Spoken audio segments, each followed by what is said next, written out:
Hello दोस्तों, स्वागत करता हूं आपका हमारे इस यूट्यूब चैनल पे। दोस्तों, आज की इस वीडियो में हम आपके लिए लेकर के आए हैं टोटल रिकॉल बुक की हिंदी बुक समरी।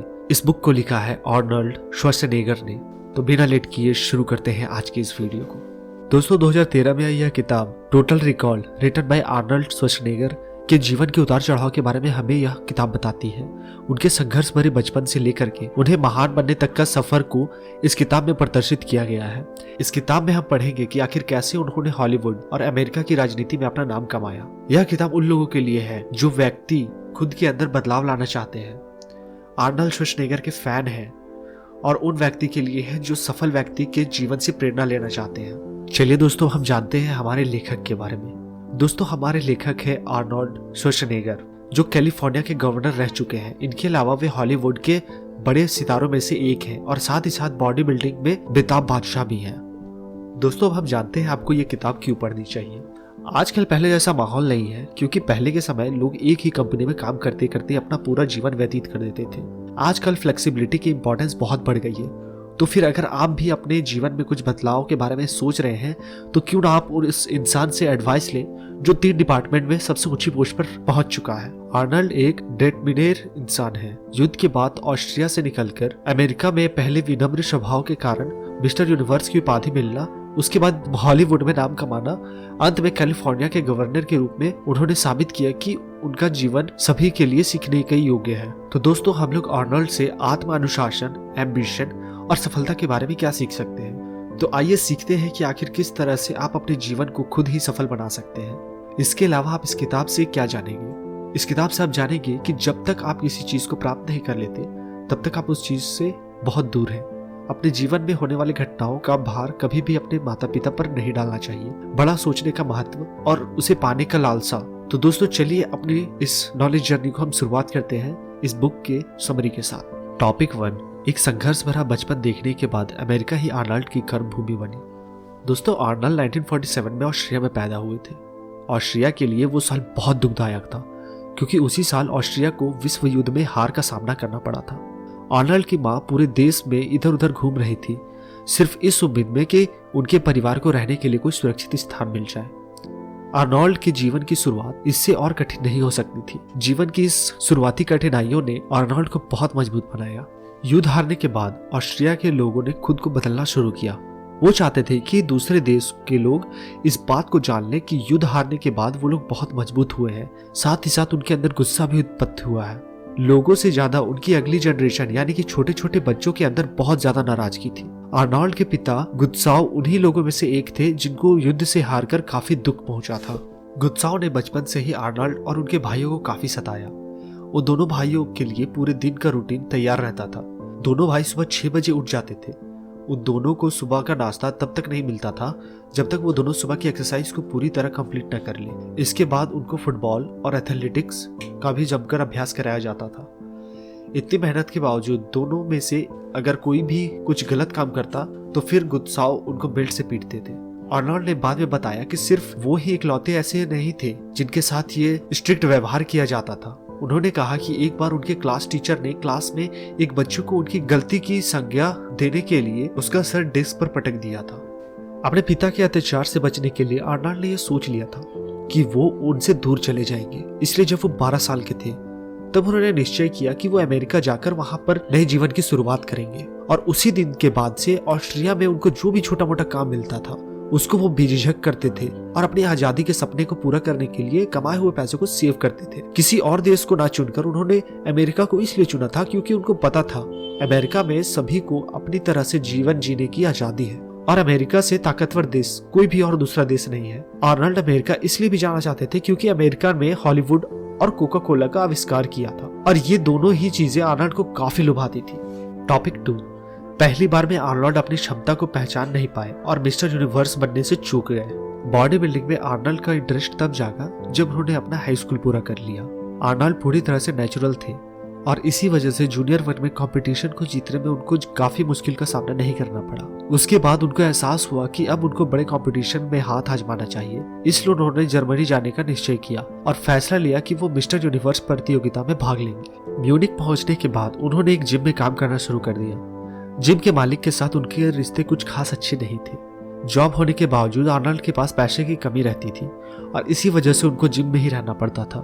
और उसी जिम में उन्होंने खुद को 1966 में लंदन में होने वाले मिस्टर यूनिवर्स प्रतियोगिता के लिए तैयार किया। इस प्रतियोगिता के लिए उन्होंने जमकर तैयारी शुरू कर दी। वह काम पर जाने से पहले और उसके बाद 2 घंटे जिम में व्यतीत करते थे। बाद में डिनर के बाद 1 घंटा एक्स्ट्रा वर्कआउट करते थे। पर आर्नल्ड के द्वारा की गई मेहनत किसी काम नहीं आई, क्योंकि बाद में उनको एहसास हुआ कि उनकी एप्लीकेशन प्रतियोगिता के मुख्य अधिकारी के पास तक पहुंची ही नहीं। और इसकी वजह था उस जिम का मालिक जिसमें कि आर्नल्ड काम करते थे। जिम के मालिक का कहना था कि उनको लगता था कि अगर आर्नल्ड जिम में काम करना छोड़ देंगे तब उसका धंधा मंदा पड़ जाएगा। लेकिन इसके बावजूद आर्नल्ड की किस्मत उनके काम आई। प्रतियोगिता के ऑर्गेनाइजर ने डेडलाइन निकाल जाने के बावजूद आर्नल्ड की एप्लीकेशन को स्वीकार किया। जिम के मालिक के द्वारा किया गया गलत काम आसपास के एरिया में सभी लोगों को पता चल गया था। इसी वजह से एक दूसरे जिम के मालिक ने दया भाव में आर्नल्ड को लंदन जाने की टिकट का इंतजाम करवाया। आर्नल्ड प्रतियोगिता में भाग लेने के लिए काफी उत्साहित थे। उन्होंने इस बात पर ज्यादा यकीन नहीं किया था कि वो प्रतियोगिता जीत सकेंगे, लेकिन जब उन्होंने देखा कि बाकी के सारे प्रतियोगी में से वो ही सबसे ज्यादा बलशाली और स्ट्रांग है, तो उन्हें लगा कि अगर वो थोड़ी सी मेहनत और कर लेते तो शायद कंपटीशन में सेकंड आने के बजाय फर्स्ट आते। इस बात ने आर्नल्ड के जीवन को नई दिशा दी। उन्होंने निश्चय किया कि आज के बाद वो तभी किसी प्रतियोगिता का हिस्सा बनेंगे जब तक उन्हें इस बात पर भरोसा नहीं हो जाएगा कि जीत उन्हीं की होगी। उनका दृढ़ निश्चय उनके काम आया और 1967 में मिस्टर यूनिवर्स प्रतियोगिता में वो विजयी हुए। टॉपिक 3, सही मेंटर की सलाह ने आर्नल्ड की लाइफ चेंज कर दी। 1967 में पहली बार मिस्टर यूनिवर्स बनने के बाद अगले साल फिर से आर्नल्ड ने उस प्रतियोगिता में हिस्सा लिया और एक बार फिर उनको मिस्टर यूनिवर्स के खिताब से नवाजा गया। प्रतियोगिता जीतने के बाद जब वो वापस अपने होटल के कमरे में आए तो पहले से वहां पर एक टेलीग्राम उनका इंतजार कर रहा था। इस टेलीग्राम को भेजा था जो वेदर ने, जो उस समय के दुनिया के सबसे बड़े बॉडी बिल्डर में से एक थे। उन्होंने आर्नल्ड को लॉस एंजलिस बुलाया और साथ ही उनको अपने साथ ट्रेनिंग करने के लिए आमंत्रित भी किया। जो वेदर को इस बात पर पूरी तरह से यकीन था कि आर्नल्ड अपनी समय के सबसे बड़े बॉडी बिल्डर बनेंगे। जो ने आर्नल्ड को फंड देना भी स्टार्ट कर दिया। उन्होंने आर्नल्ड को घर के साथ साथ कार भी दी। उन्होंने आर्नल्ड को अपनी मनमर्जी से जिम में वर्कआउट करने की अनुमति भी दे दी। जो ना तो सिर्फ एक मेंटर थे बल्कि वो एक बिजनेसमैन भी थे। वो बॉडी बिल्डिंग से जुड़े हर प्रोडक्ट्स का व्यापार करते थे। जो ने आर्नल्ड को बिजनेस के बारे में भी ज्ञान देना शुरू कर दिया। जो आर्नल्ड को अपने साथ मीटिंग में भी ले जाया करते थे। इनके तुरंत बाद आर्नल्ड को लगने लगा कि उनका जीवन भी बिजनेसमैन के तौर पर गुजर जाएगा, लेकिन जो के पास आर्नल्ड के लिए अलग प्लान थे। आर्नल्ड ने 1969 में हॉलीवुड में एंट्री ली, जो उसके बाद रुके नहीं। वो चाहते थे कि आर्नल्ड को और फेमस बनाया जाए, इसीलिए उन्होंने 22 वर्ष से आर्नल्ड की एक फिल्म में लीड रोल सबके सामने पेश किया गया। उस फिल्म का नाम था हरक्यूलिस इन न्यूयॉर्क। जो ने आर्नल्ड को एक्टिंग के क्षेत्र में सफल बनाने के लिए फिल्म के प्रोड्यूसर को कुछ सफेद झूठ भी बोले। उन्हें प्रोड्यूसर को बताया कि आर्नल्ड ने एक्टिंग की ट्रेनिंग ले रखी है। उन्होंने यह भी कहा कि आर्नल्ड को अच्छी इंग्लिश आती है, परंतु जब बाद में प्रोड्यूसर को पता चला कि आर्नल्ड की इंग्लिश कमजोर है तो उनको फिल्म में इबिंग का इस्तेमाल करना पड़ा। हालांकि इसके बावजूद आर्नल्ड की पहली फिल्म फ्लॉप साबित हुई, लेकिन आर्नल्ड ने दृढ़ थे कि हॉलीवुड में भी उनको सफल होने से कोई नहीं रोक सकता था। टॉपिक 4, आर्नल्ड ने अपनी जीवन की सबसे बड़ी फिल्म एक समय पर लगभग मिस कर दी थी।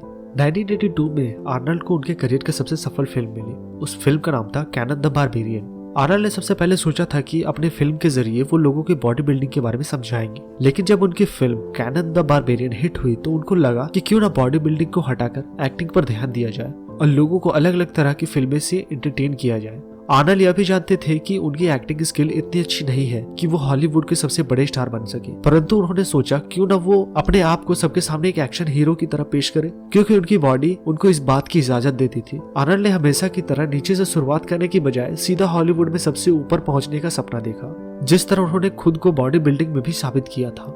फिल्म के निर्माता ओजे टर्मिनेटर की भूमिका के लिए सिम्पसन्स को देख रहे थे, लेकिन आर्नल्ड के साथ दोपहर के भोजन करने के दौरान उन्होंने महसूस किया कि अमेरिका अभिनेता आर्नल्ड एक मशीन की भूमिका के लिए सही विकल्प है। परंतु आर्नल्ड के मन में कुछ अलग विचार थे। वो सोचते थे कि वो जनता के दिल में एक हीरो की तरह अपना इमेज बनाएंगे, परंतु अब उनको एक विलेन का रोल मिल रहा था। फिल्म के निर्माता ने उनको इस बात का विश्वास दिलाया कि टर्मिनेटर का रोल न अच्छा है न बुरा है। उन्होंने कहा कि यह रोल अवश्य ही जनता को बहुत पसंद आएगा। टॉपिक 5, कैलिफोर्निया के बच्चों की मदद से आर्नल्ड ने गवर्नरशिप की ओर कदम बढ़ाया। सिल्वेस्टर स्टैलोन की 1993 की फिल्म डिमोलिशन मैन में एक फ्यूचर का सीन था, जहां मेन कैरेक्टर को फ्यूचर में ले जाया गया। खुद को वर्ष 1932 में श्रीनगर प्रेसिडेंशियल लाइब्रेरी के बाहर पाया। आर्नल्ड को हालांकि अमेरिका की काउंसिल चलाने का मौका नहीं मिला, क्योंकि काउंसिल सिर्फ वही लोग कर सकते थे जो कि अमेरिका में पैदा हुए थे। परंतु आर्नल्ड कैलिफोर्निया के गवर्नर बनने के बाद काउंसिल उनके करीब आ गया था। कैलिफोर्निया 2003 में विश्व के 7वें बड़ी इकोनॉमी थी। आखिर आर्नल्ड वहां तक पहुंचे कैसे? हर साल की शुरुआत में आर्नल्ड खुद के लिए पूरे साल का ब्यौरा लिखते थे कि वो आने वाले 12 महीने में कौन कौन से काम करेंगे। साल 2001 में उन्होंने लिखा था कि वो जानना चाहते हैं गवर्नर बनने का एहसास क्या होता है। आखिर उन्हें अपने इस नए टारगेट के लिए मोटिवेशन कहाँ से मिला? आर्नल्ड को कैलिफोर्निया में उस समय हुए डिक्लाइन के कारण यह आइडिया आया था। 90 के दशक की शुरुआत में सिलिकॉन वैली के राज्य के टैक्स बेस को मिटा दिया गया था। इसके अलावा वहां बिजली का संकट था, जिसके बारे में कोई कुछ नहीं कर रहा था। आर्नल्ड को लगा कि इन सब समस्याओं को दूर करने के लिए वो सबसे सही व्यक्ति है, क्योंकि इतिहास उनके साथ था। उस समय के प्रेसिडेंट भी हॉलीवुड के जरिए ही प्रेसिडेंट की कुर्सी तक पहुंचे थे, और अमेरिका में देश को चलाने के लिए नाम और शोहरत ही आवश्यकता होती है, और ये दोनों चीज उस समय आर्नल्ड के पास मौजूद थी। परंतु आर्नल्ड को यह भी पता था कि अमेरिका के लोगों को इस बात का एहसास दिलाना होगा कि वो पॉलिटिक्स में भी इंटरेस्टेड है, न कि सिर्फ हॉलीवुड के दम पर वहां तक पहुंचे हैं। वोटर को खुद से परिचय कराने के लिए उन्होंने एक नई स्कीम निकाली, जिसकी उन्हें राज्य विधिका और कानून के माध्यम से मार्गदर्शन करने की उम्मीद थी। आर्नल्ड का आइडिया बहुत ही सिंपल था। रिसर्च के मुताबिक उस समय अमेरिका में ज्यादातर मर्डर 3 बजे से लेकर 6 बजे तक होते थे। उसके अनुसार क्राइम को कम करने के लिए सिर्फ एक ही तरीका था, और वो ये था कि स्कूल के बाद बच्चों को अपार्ट स्कूल में भेजा जाए, जहां उनकी फिटनेस और होमवर्क पर ध्यान दिया जाएगा। उनके इस आइडिया को लोगों को बहुत पसंद आया, और इसी वजह से 2003 में वो कैलिफोर्निया के गवर्नर भी बने। टॉपिक 6। शायद आर्नल्ड परफेक्ट ना हो, पर उनको सफलता का स्वाद अवश्य पता था। किसी इंसान को मोटिवेशन देने के लिए आपका खुद का परफेक्ट होना आवश्यक नहीं है। यही बात आर्नल्ड को खास बनाती थी। आर्नल्ड पर्यावरण प्रेमी थे, वो कैलिफोर्निया के गवर्नर भी थे, साथ साथ वो फिटनेस फ्रीक भी थे। लेकिन कुछ चीजें ऐसी भी थी जिसका अनुसरण आर्नल्ड ने अपनी पूरी जिंदगी के दौरान किया। तो आर्नल्ड हमें क्या सलाह देते हैं, आइए हम उसके बारे में जानते हैं। सबसे पहली और सबसे अहम बात, कभी भी अपने पेरेंट्स को किसी बात का दोष ना दें। कुछ लोगों के पेरेंट्स बहुत स्ट्रिक्ट होते हैं, कुछ के बहुत ज्यादा प्रोटेक्टिव होते हैं, परंतु हमें लगता है कि हमारे पेरेंट्स हमारी और अच्छी तरह से परवरिश कर सकते थे।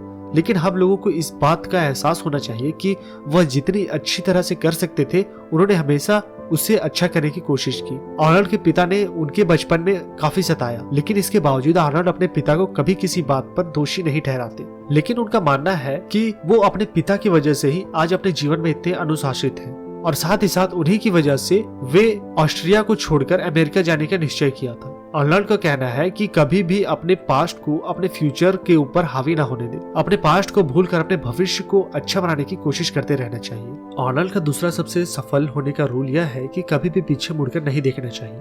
हमने कई बार देखा है कि कुछ लोग अपने जीवन में घटित पिछले चीजों को लेकर के काफी उत्साहित रहते हैं, लेकिन हमें ऐसा नहीं करना चाहिए। हमें अपने जीवन में आने वाली चीजों के लिए हमेशा तैयार रहनी चाहिए। कभी भी पीछे मुड़कर नहीं देखना चाहिए कि हमने पीछे क्या किया है।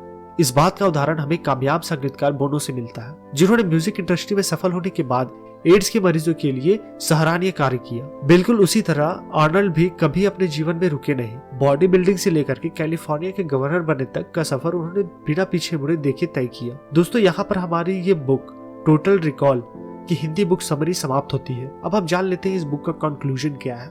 दोस्तों, आर्नल्ड से बेहतर डिटरमिनेट इंसान शायद ही आपको कोई दूसरा देखने को मिलेगा। बचपन में अपने पिता के द्वारा सताए जाने के बावजूद उन्होंने अपने जीवन में हर प्रकार की सफलता हासिल की। ऑस्ट्रिया छोड़कर अमेरिका गए, वहां पर उन्होंने बॉडी बिल्डिंग में लगातार मेहनत की और कई सारे कॉम्पिटिशन जीते। उसके बाद उन्होंने हॉलीवुड में एंट्री ली और वहां भी सफल हुए, और अंत में कैलिफोर्निया के गवर्नर बनकर लोगों की भी सेवा करी। आर्नल्ड के जीवन से हमें सिर्फ यह सीख मिलती है कि वह कभी दूसरे स्थान के लिए नहीं गए। उन्होंने हमेशा पहले स्थान पर ही एम रखा और उसे पाने के लिए कोशिश करते रहे।